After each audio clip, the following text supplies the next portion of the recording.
Buenos días a todos los alumnos de Derechos Humanos. Buenos días. Buenos días a todos los alumnos de Derechos Humanos. Estamos ya iniciando. ¿Y en el Face se está transmitiendo Efren? Ahorita lo verifico, doctor. Ajá. Buenos días, vamos a iniciar la sesión del 3 de abril de Derechos Humanos, del curso de Derechos Humanos. Sí, doctor, sí. ¿Sí se está transmitiendo en el Face? Sí, sí. Ah, bueno.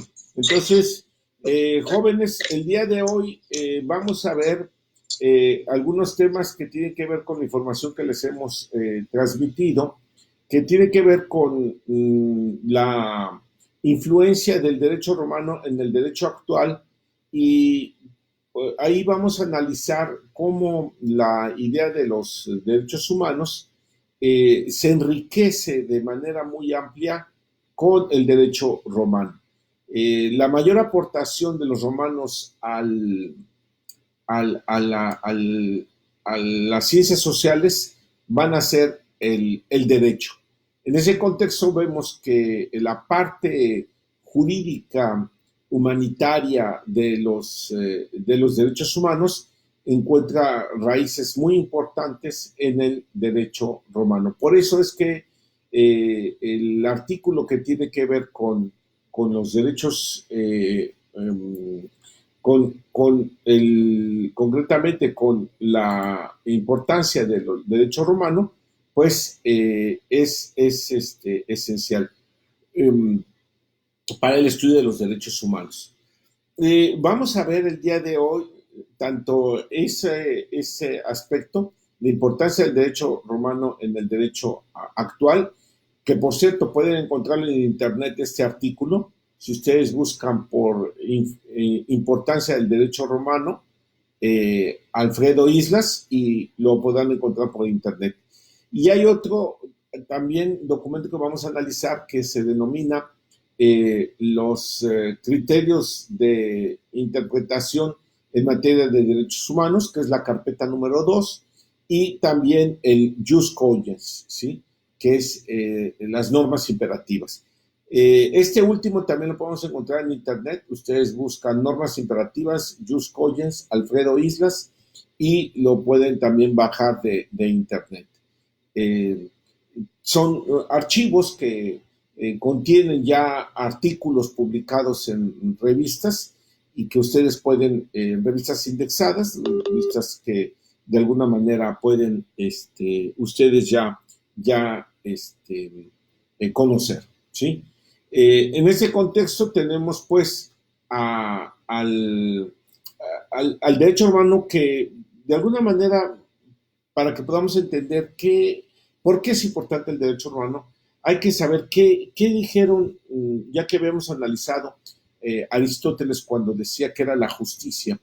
Decía Aristóteles que la justicia era pues darle a cada quien lo que le corresponde, eso según la justicia, según la igualdad, porque tiene varios tipos de justicia, y entonces en la justicia según la igualdad, dice que es darle a cada quien lo que le corresponde, esto es tratar igual a los iguales y de manera desigual a los desiguales. Ahora, en la misma proporción de su desigualdad, ¿sí? Ahora, hecha esta afirmación, los romanos fueron a nutrirse del pensamiento aristotélico y mandaron a los decémiros, se llaman así, a un grupo de 10 personas a Grecia para que se formaran en el tema de las leyes, de las reglas del derecho.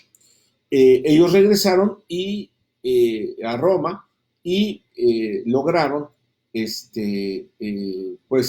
lo que llamamos crear las 12 tablas, ¿sí?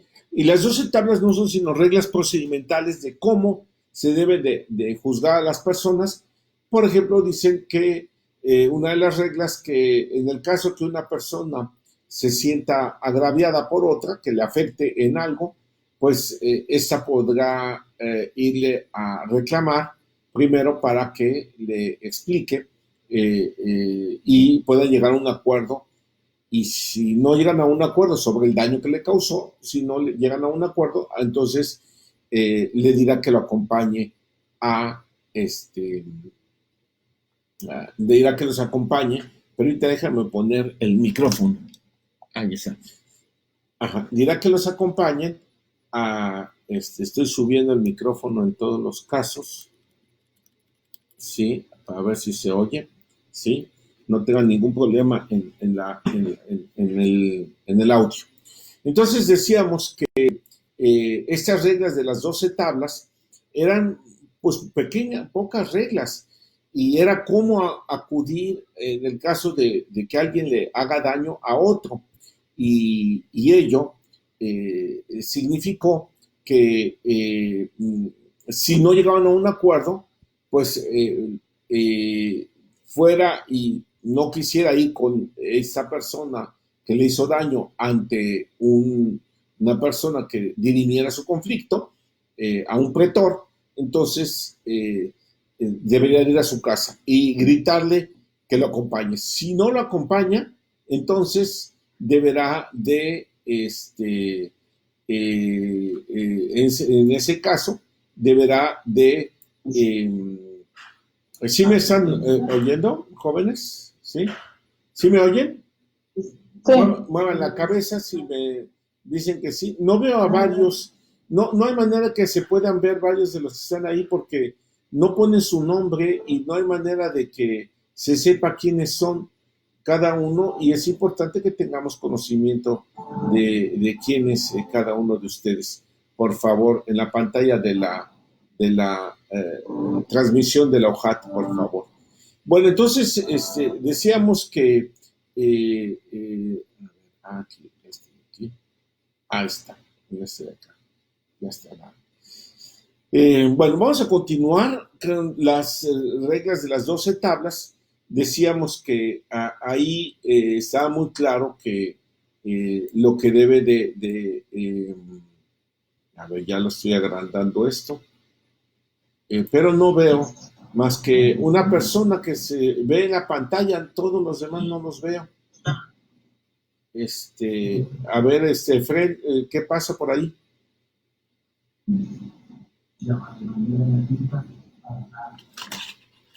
Bueno, vamos a continuar. Entonces decíamos que los decémiros elaboraron estas 12 tablas y posteriormente, pues, ya los únicos que la aplicaban eran muy pocas y eran reglas procesales.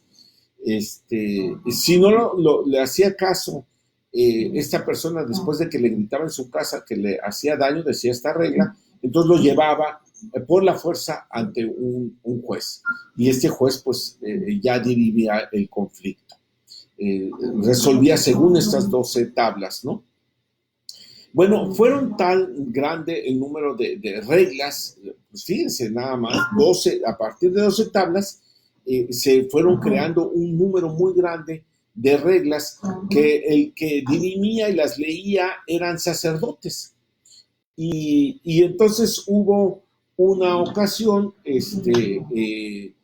Flavium, que era un escribano de uno de estos sacerdotes, era escribano de ellos, de un lector de las normas, que las difundió todas, y a partir de eso, de ese momento, publicó el llamado Ius Flavianum,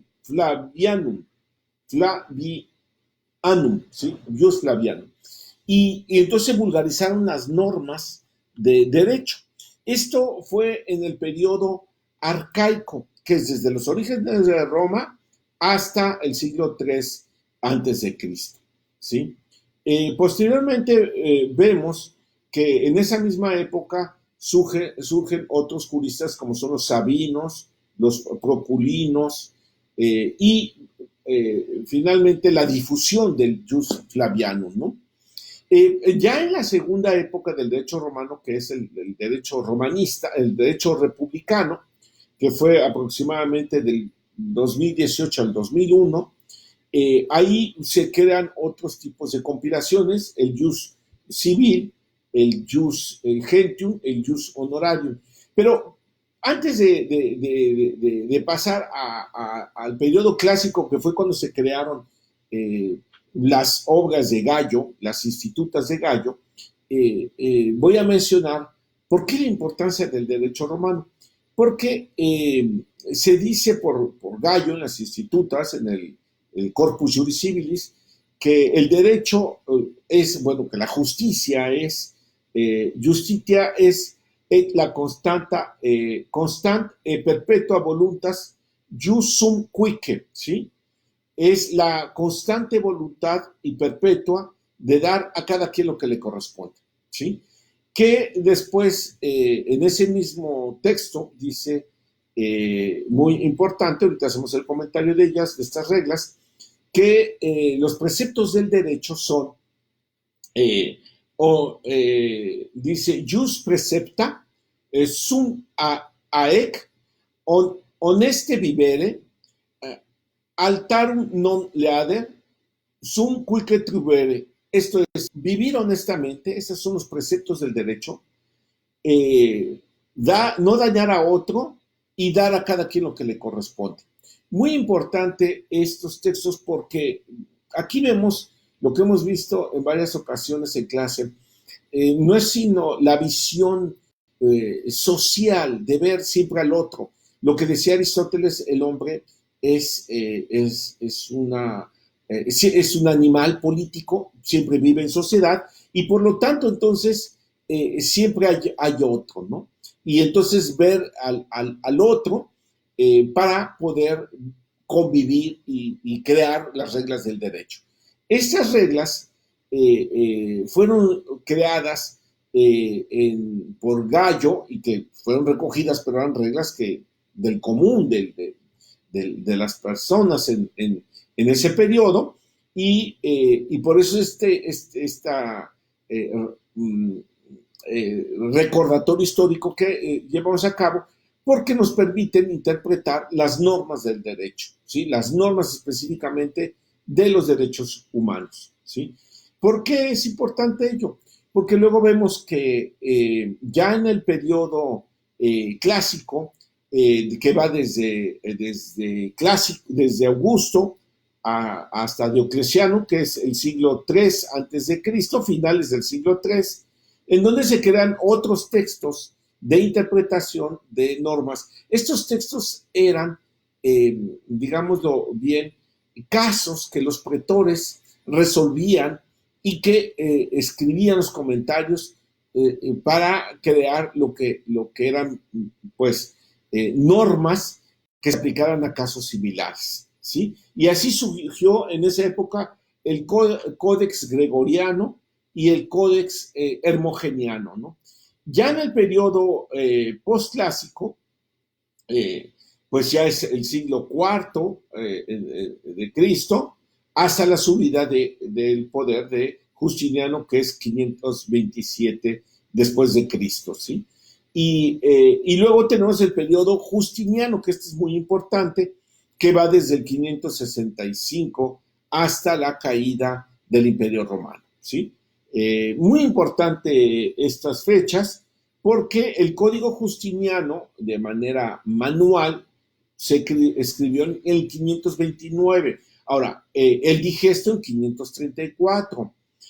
Todos estos textos se compilaron en el llamado Corpus Juris Civilis, que son 50 tomos y que se publican en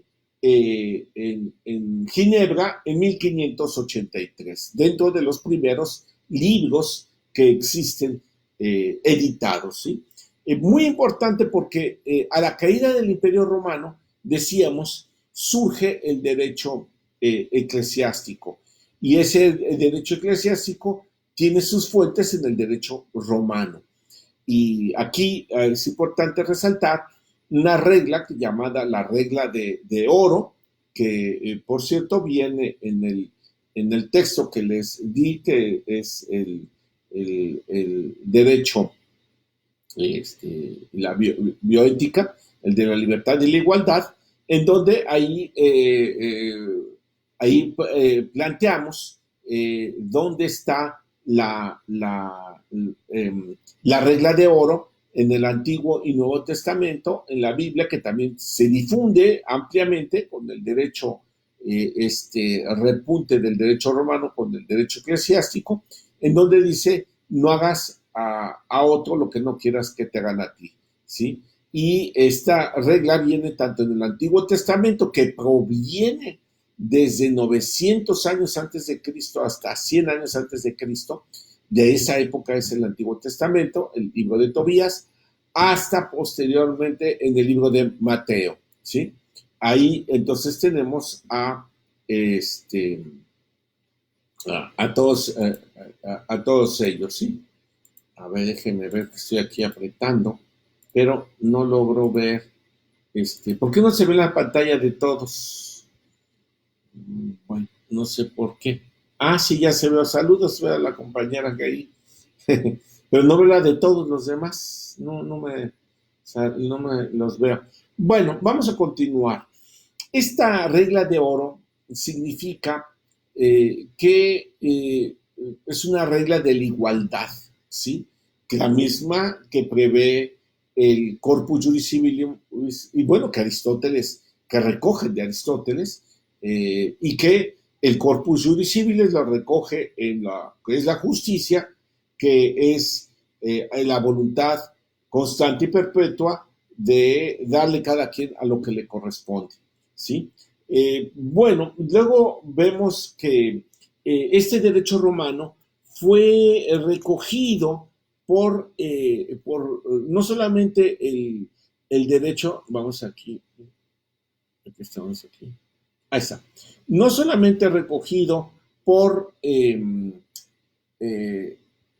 está, no solamente recogido por el derecho eclesiástico, sino que después fue creado, difundido por los glosadores, que es por el año 1030, que lo que hacían ellos es leer estos textos y hacer comentarios muy similares, muy parecidos a lo que decía el mismo regla del derecho romano, ¿sí?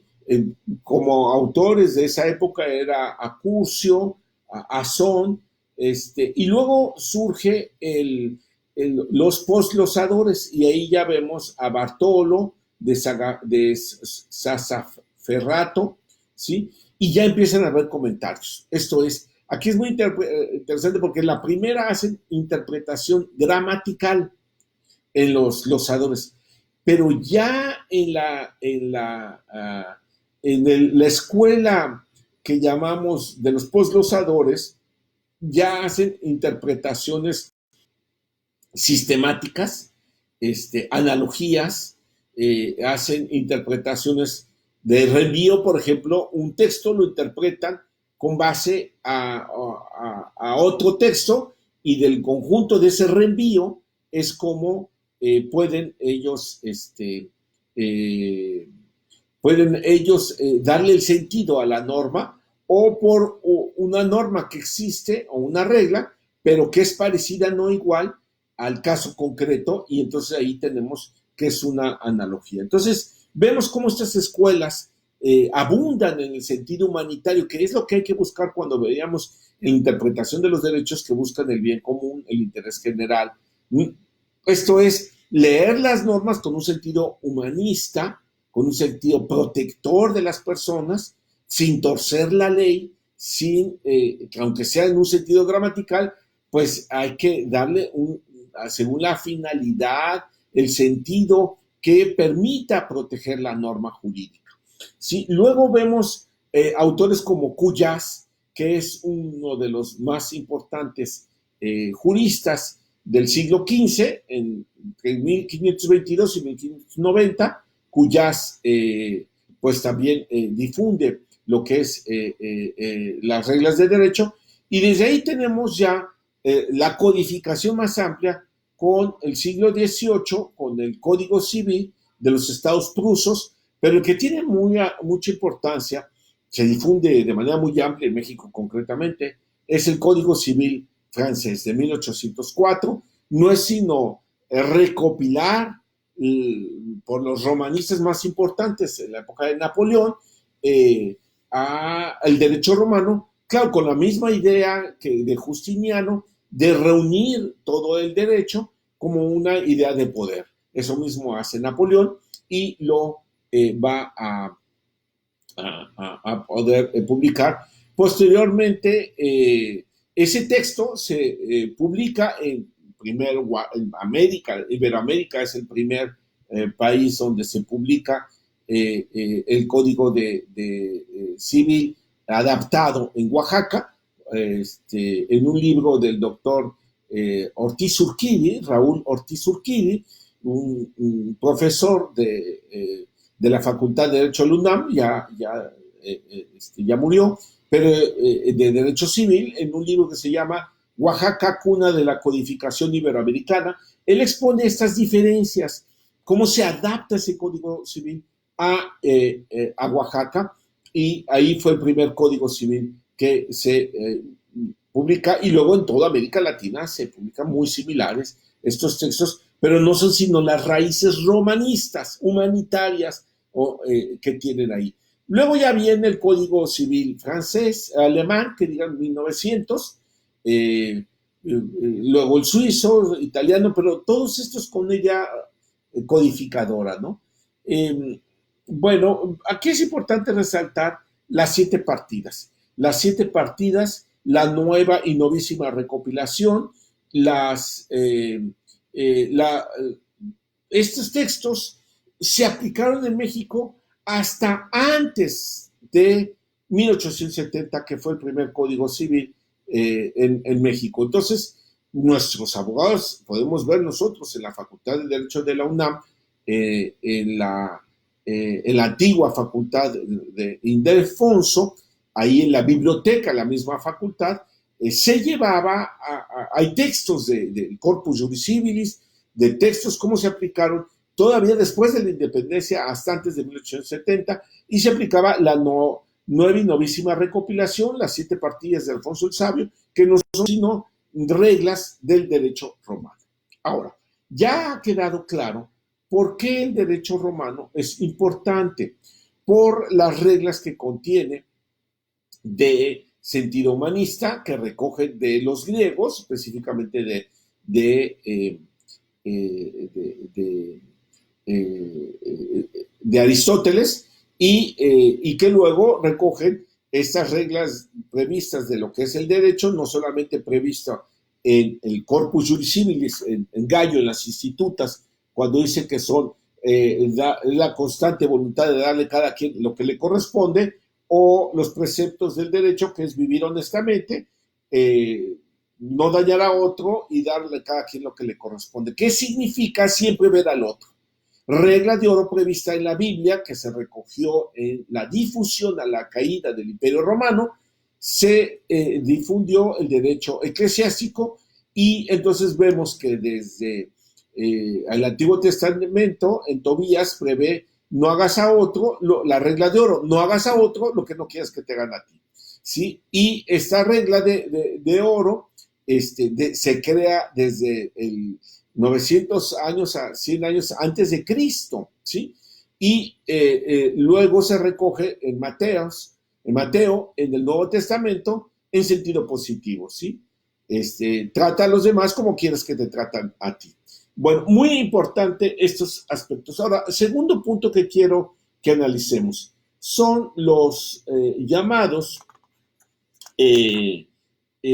criterios de jurisprudencia en materia de derechos humanos. Ahí me parece importante que podamos ver que estos criterios de interpretación de los derechos humanos, primero, en este artículo que pues se puede publicar, si no ya se los pasé tanto en la plataforma de la Universidad Juárez Autónoma de Tabasco, como en Internet pueden encontrar estos criterios de interpretación en materia de derechos humanos. También los pueden ver en mi página que se llama alfredoislas.com. Pueden bajar también, o en Internet de manera libre pueden encontrar estos textos.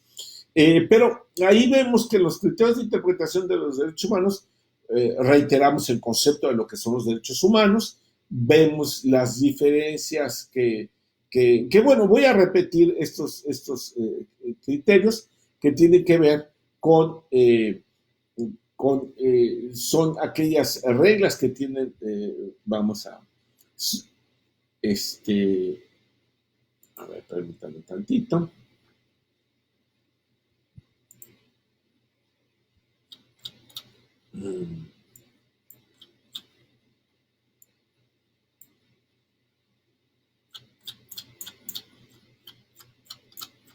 Entonces ahí tenemos en la página, las primeras páginas de este artículo, que se publicó en varios, se llama Criterios Jurisprudenciales en materia de derechos humanos. En las primeras páginas exponemos ahí el concepto de lo que son los derechos humanos. Y reiteramos en qué consisten estos, pues son aquellos que poseen las personas humanas por el solo hecho de ser personas humanas, ¿sí? Ahí está. A ver.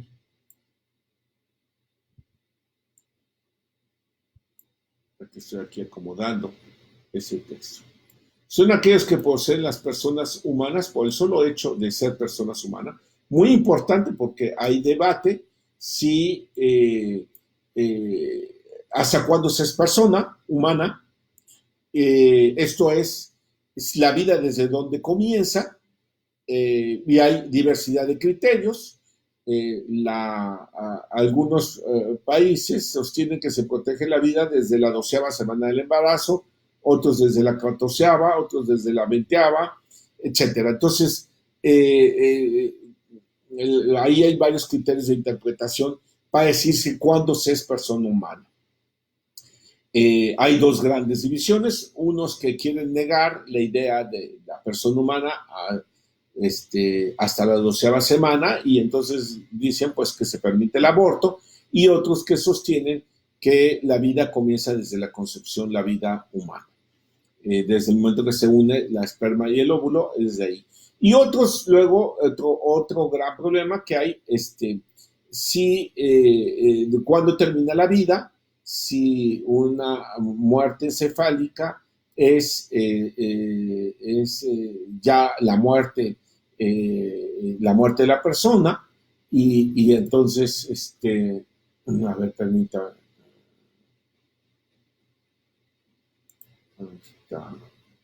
No, a ver, ¿se está viendo la transmisión? A ver, sí se está transmitiendo, jóvenes, muevan nada más las manos, a ver, sí se está transmitiendo, envíen un mensaje. Efraín, ¿se está transmitiendo? Porque ahí movimos algo. A ver, se sigue transmitiendo.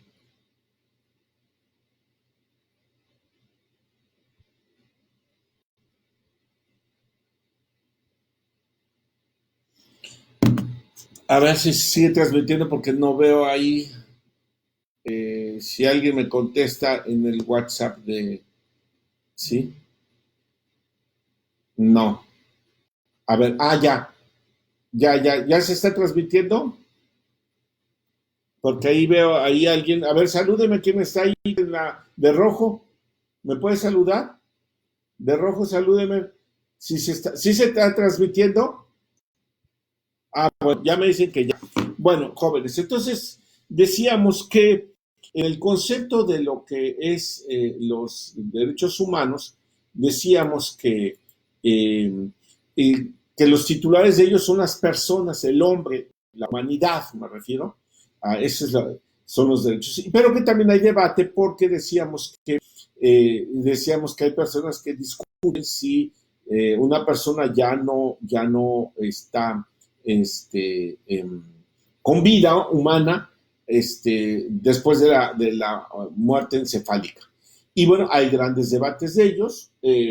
La Corte Europea de Derechos Humanos ha sostenido que no existe fundamento para decir el derecho a la muerte. Pero bueno, son grandes debates. Entonces son las personas individuales y socialmente o colectivamente, como el caso de pueblos indígenas, sindicatos, comunidades agrarias, y de manera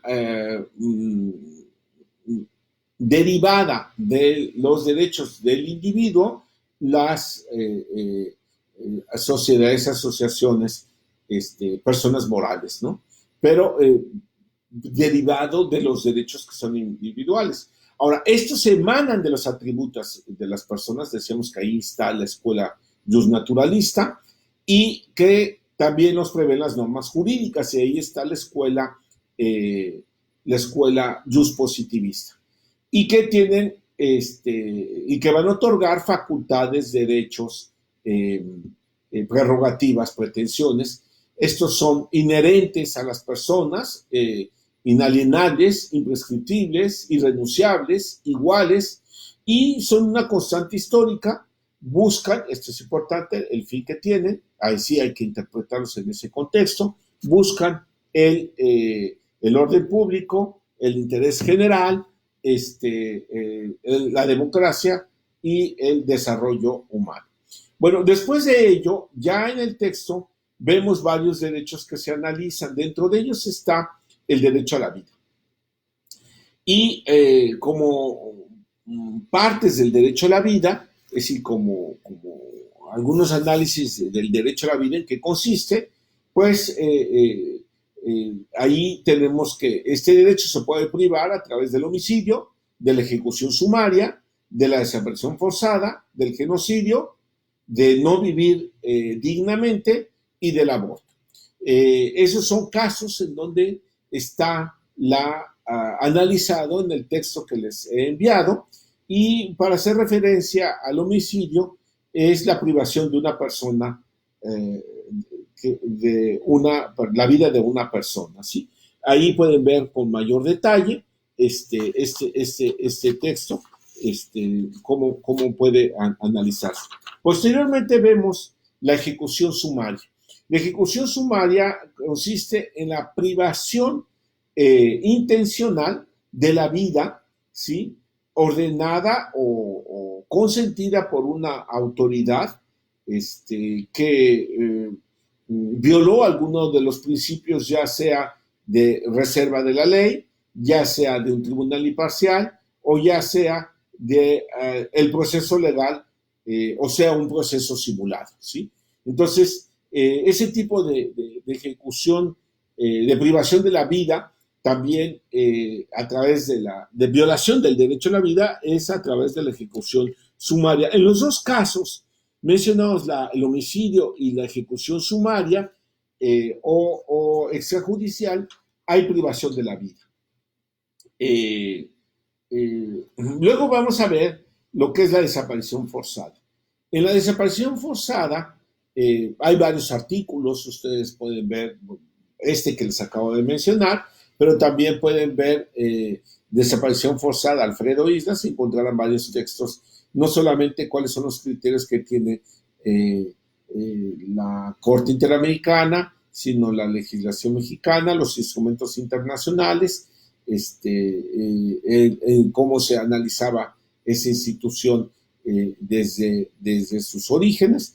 Y bueno, vemos que el concepto es el siguiente: es la privación de la libertad de una persona, ¿sí? Esto es muy importante, el apoderamiento de ella. Puede ser un apoderamiento legal o no legal, esto es con una detención, una retención, y puede ser que esta detención fue legal, pero luego no se comunica dónde está esta persona. Esto es, no se informa, la falta de información, ya sea que así en una detención que pudo haber sido legal, al no comunicarse el paradero de la persona, o no hacer los procedimientos como es ponerlo a disposición de la autoridad en los plazos establecidos y conforme a las disposiciones establecidas, en ponerlo en un lugar previsto en la misma norma, al no comunicarse, esto es privación ya de la libertad. Esto es, al ser una detención legal, se convirtió en una detención ilegal, ¿sí? Y va a ser el ocultamiento del paradero de esta persona. Entonces tenemos 3 elementos: apoderamiento de una persona, privación de su libertad y no se comunica el paradero de esta persona. Ahora, ya sea con interviniendo directa o indirectamente la autoridad, ¿sí? Esto es muy importante, porque la autoridad pudo haberlo hecho esta detención o pudo o no hacer nada o consentir que se llevara a cabo. Asentimiento, dice los tratados internacionales. Y este asentimiento quiere decir que la autoridad no hace nada para evitar que suceda ello.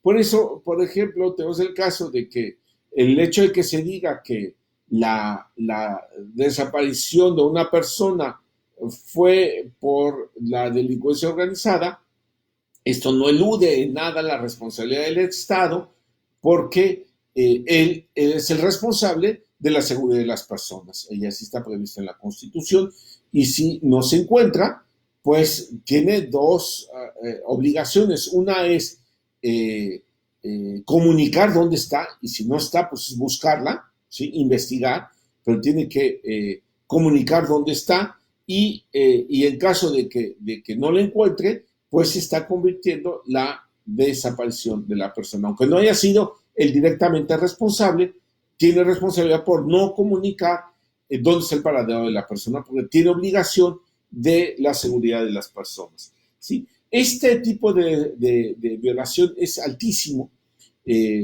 Ya son más de 45,000 personas que sus familiares los buscan y no los encuentran, y que se convierten en muchos casos, la gran mayoría, de desaparición forzada. En América Latina es también reiterado, y así vemos que se ha calificado como un delito contra la humanidad, una afrenta a la conciencia del hemisferio, y también como una violación a las normas de derecho internacional. Es un crimen de la humanidad, y es un acto inhumano con la idea de evadir la ley. Aquí es muy importante resaltar que se ha determinado que si una persona no se localiza, no se encuentra por el caso de desaparición forzada, pues, y si no la encuentran y la buscan, y sus familiares las buscan y la autoridad no reporta dónde se encuentra, entonces es privación de la vida. ¿Y por qué llega a esa conclusión la Corte Interamericana? Porque es violación del derecho a la vida, ¿sí? Porque la mayoría de los casos dice que ha sucedido, se buscan y no se encuentran, ¿sí? Y entonces se considera que es violación al derecho a la vida. Bueno, luego tenemos el genocidio. Este derecho a la vida también se puede violar a través de la privación, como los anteriores, como el homicidio y la ejecución sumaria. No el caso de la desaparición forzada, porque ahí presumimos que se privó de la vida. En el caso del genocidio también se presume, porque ¿qué es el genocidio? Es la intención de destruir, es decir, no destruir, sino la intención de destruir total o parcialmente a un grupo, ya sea nacional, étnico, racial, religioso, ¿sí? O que prive de las condiciones de la existencia de este grupo, o el traslado de niños de estos grupos por la fuerza. Así, aquí vemos, como en el caso de desaparición forzada, se está presumiendo la violación al derecho a la vida, como en el caso del genocidio, porque no hay privación de la vida, pero sí hay la intención de destruir total o parcialmente. Y en ese contexto se considera que es violación al derecho a la vida. Y hay un caso muy interesante que es el caso de la violación al derecho a vivir dignamente. Y este tipo de violación que se prevé como una violación al derecho a la vida, se ha considerado que aquellos que el Estado no permite que vivan de manera digna, con dignidad, pues si no crea las condiciones para que las personas vivan con dignidad, entonces es responsable de esa violación. Y está previsto en la Corte, en un caso de la Corte Interamericana, se llama el caso de los niños de la calle, de la de la Corte Interamericana de Derechos Humanos. ¿Sí? Bueno, posteriormente vemos el caso del aborto, ¿sí? Que pues ahí también ustedes pueden verlo de manera más amplia, ya con más detallada, porque se requiere un poquito más de tiempo, nada más que es la privación de la vida de la persona. Ahí hay discusión si es 12 semanas después del embarazo o antes de las 12 semanas. Hay criterios de jurisprudencia que han interpretado que sea después de las 12 semanas del embarazo. Luego tenemos las violaciones al derecho a la libertad y a la libertad de expresión. ¿Y qué es la libertad de expresión? Es el derecho que tienen las personas a manifestarse, a expresarse, no solamente a través de lo escrito, de la poesía, de la música, sino también de la pintura, de la escultura, y de todas formas de difusión de las personas, de expresión de las personas. En ese contexto tenemos que esta libertad la tenemos todas las personas sin más limitaciones que prevén las leyes. Y estos tipos de límites pueden ser, por ejemplo, lo hemos previsto en el texto, que son la moral, ¿sí? Por ejemplo, ahí vimos pueden ver ahí en internet el caso Müller, ahí en donde era un cuadro en donde se exhibía imágenes que se consideraban obscenas y que por lo tanto eran contrarias a la moral y que se consideró por ese caso que era violatorio a la libertad de expresión.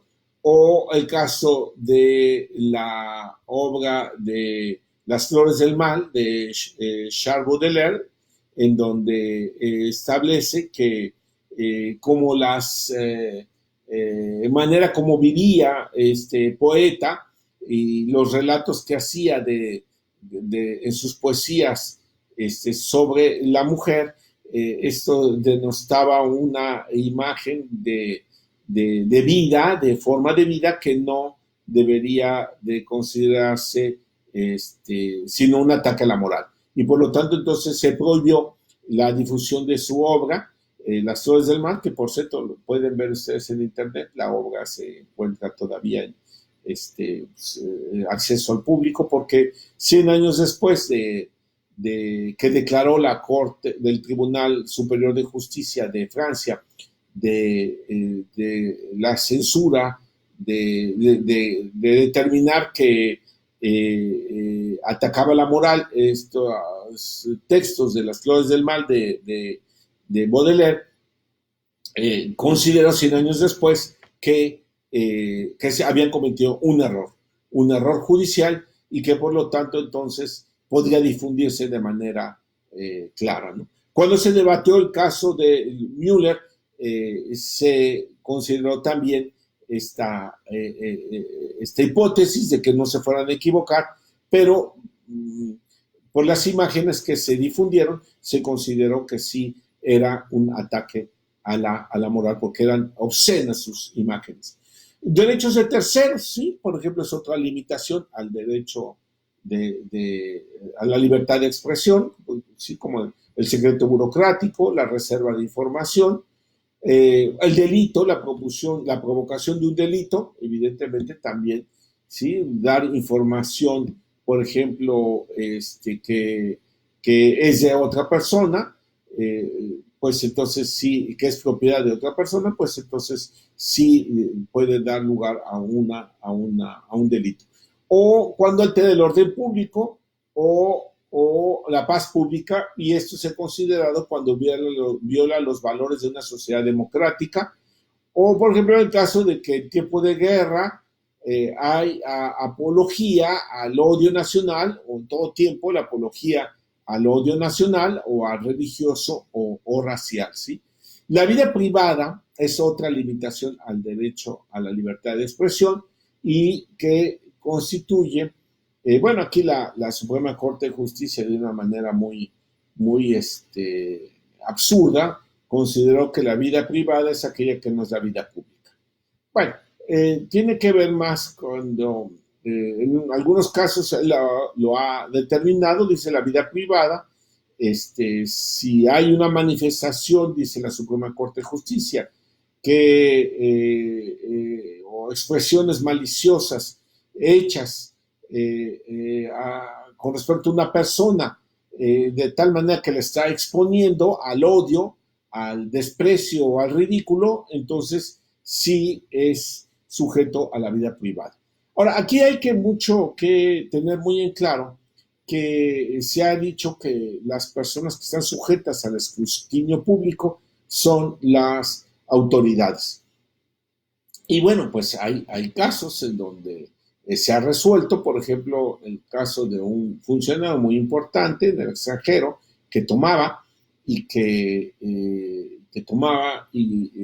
después de sus horas de trabajo y tomaba una cantidad grandísima de alcohol y decía él que no afectaba porque él, aunque él era alcohólico, porque pues él lo hacía fuera de sus horas de trabajo.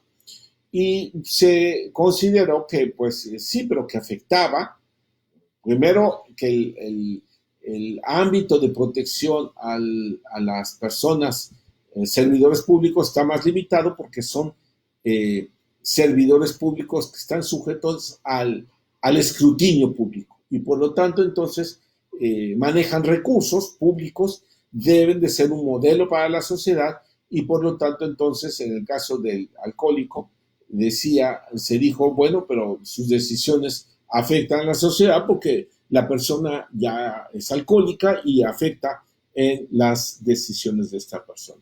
Otro caso es la debida fundamentación y motivación. ¿Qué es la motivación? Son los razonamientos lógico-jurídicos particulares, explícitos, claros, completos, que deben de exponerse de manera suficiente y de ser congruentes para la toma de una decisión. ¿Sí? Sí. Explicar a través de estos razonamientos por qué se aplica la ley, pero de manera al caso concreto, de manera explícita, de manera directa, de manera coherente, tomando en cuenta de manera suficiente estos razonamientos lógico-jurídicos para aplicar esa norma jurídica al caso concreto. Y se considerará la debida fundamentación, pues el citar de manera completa la norma jurídica que se aplica, no, por ejemplo, la norma fundamental, no, es la Constitución Política de los Estados Unidos Mexicanos, ¿sí? Su nombre completo oficial. Debe mencionarse la fracción, el inciso, el número, evidentemente, concreto, específico de la norma jurídica y que ésta sea vigente, ¿sí? Yo recuerdo, hubo un caso en el que se estaban resolviendo en la Suprema Corte de Justicia, una jurisprudencia, en donde se decía que algún juez había aplicado una norma jurídica, pero ahí aplica el principio de que el juez conoce el derecho y uno está obligado a decir la norma y el juez a decir el derecho vigente, ¿sí? Bueno, en ese contexto tenemos ya ahora lo que es la tortura. La tortura son aquellos actos por medio del cual se coacciona, o ya sea física o moralmente, a una persona para que a cambio, pues, dé algo o diga algo, ya sea directamente por parte de la autoridad o con la aquiescencia de la autoridad, y que tenga conocimiento para que pues una persona sea en esta hipótesis, pues vemos que los elementos son estas acciones u omisiones de personas que provocan dolores o sufrimientos, ya sea físicos, ya sea psicológicos, que es provocada por una autoridad directamente o servidor público o indirectamente, ya sea que lo hace un particular, pero hay la aquiescencia de él, y para instigar, compeler o servirse de un tercero, o para infligir en una persona, como hemos dicho, dolores graves o sufrimientos graves, ¿sí? En ese contexto, los estados están obligados a la supresión de este tipo de conductas, y ahí podemos ver que hay casos que se han presentado. Por ejemplo, la Corte Europea de Derechos Humanos resolvió el caso, ahorita les digo cómo se llama, es Gran Bretaña, es un caso de Gran Bretaña, que eran contra los irlandeses que ponían bombas, y ahí le llamó el caso de la confesión forzada, y consistía en que utilizaban como técnicas a la persona para saber por qué había o confesara pues algo. Les aplicaban las autoridades inglesas en contra de los irlandeses que habían detenido porque habían puesto bombas. Les ponían a ruidos muy fuertes, a privarlos de dormir, de alimentarlos, de que quedasen parados, y golpes en las palmas de los pies, de las manos, y en pocas palabras, afectar los 5 sentidos, ¿sí? En ese contexto, dijo la Corte Europea que pues si bien es cierto, no debe de suceder ello, estas patadas y golpes con las manos, esta no constituye, dice, una práctica de tortura, porque no provocan sufrimientos de manera intensa, y que la crueldad implicaría tortura. Es decir, yo no sé qué quería que le arrancaran un brazo para considerar que fuera tortura, ¿sí? Bueno, entonces ahí ven ustedes archivo que tiene que ver con estos derechos humanos, y vamos a ver el otro que corresponde al jus cogens, ¿sí? ¿Qué es el jus cogens? Bueno, ahí antes que nada quiero yo decirles que lo pueden buscar en internet. Se llama Normas Imperativas de Derecho Laboral, aunque ahí lo tratamos el tema también. Lo buscan por internet, Alfredo, y Normas Imperativas de Derecho Laboral. Mis alumnos ya se los pasé, lo pueden ver también en internet. Y ahí, ¿qué es el jus cogens? Bueno, el jus cogens tenemos claramente que son normas imperativas. ¿Y en qué consisten? Pues son aquellas normas que la comunidad internacional ha aceptado, y son valores, y que tienen un reconocimiento y una aceptación de la comunidad internacional, ¿sí? Esta, según la Convención de Viena de los Tratados, el artículo 53, prevé lo que son, desde el punto de vista formal, estas normas imperativas, ¿sí? Y dice que es nulo todo tratado que en el momento de su celebración esté en oposición a estas normas imperativas, la cual es, dice, la norma imperativa es una norma aceptada y reconocida por la comunidad internacional en su conjunto, y la norma no admite una aplicación en contrario y no puede ser modificada por una norma ulterior de derecho internacional. En ese contexto tenemos que las normas imperativas son valores, ¿sí?, de la comunidad internacional, son reconocidas y aceptadas estas normas por la comunidad internacional en su conjunto y no admiten normas en contrario. Aunque si bien es cierto, dice la Corte Interamericana, no hay un catálogo determinado de lo que son estas normas imperativas, porque es la práctica que las va aceptando, no pueden confundirse con las obligaciones erga omnes, con el núcleo duro o con la protección de mercados. ¿Cuáles son las que se han considerado derechos humanos de jus cogens? La prohibición de genocidio, ¿sí?, la prohibición de inviolabilidad de las sedes diplomáticas y sus locales, la prohibición de actos de agresión o el uso o la amenaza de la fuerza, la prohibición de la esclavitud, aquí podemos entenderle su sentido moderno, ¿sí? ¿Sí? También la de la esclavitud, que ya lo expondremos en clase de otra manera más amplia, la prohibición la violación al principio de igualdad ante la ley, ¿sí?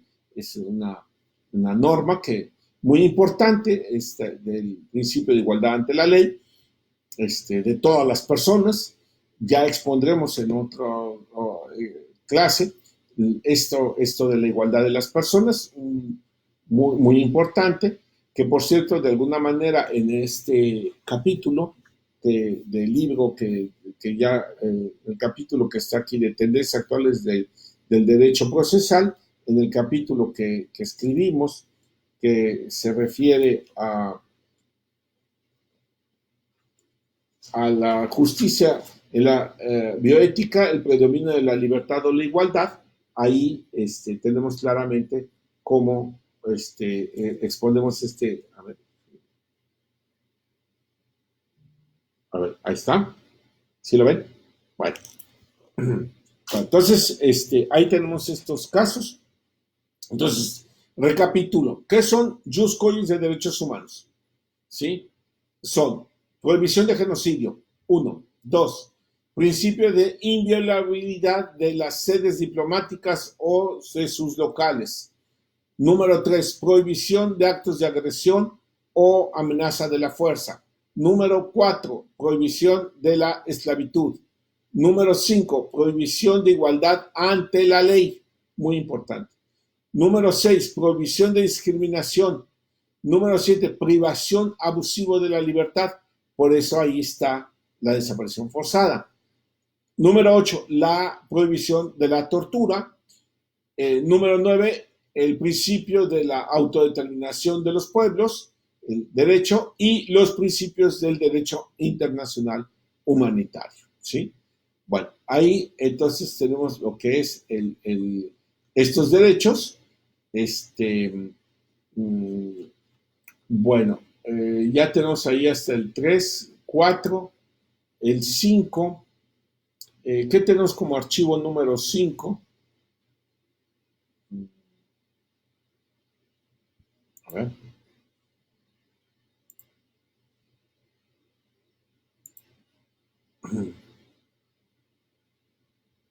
A ver, el número 5.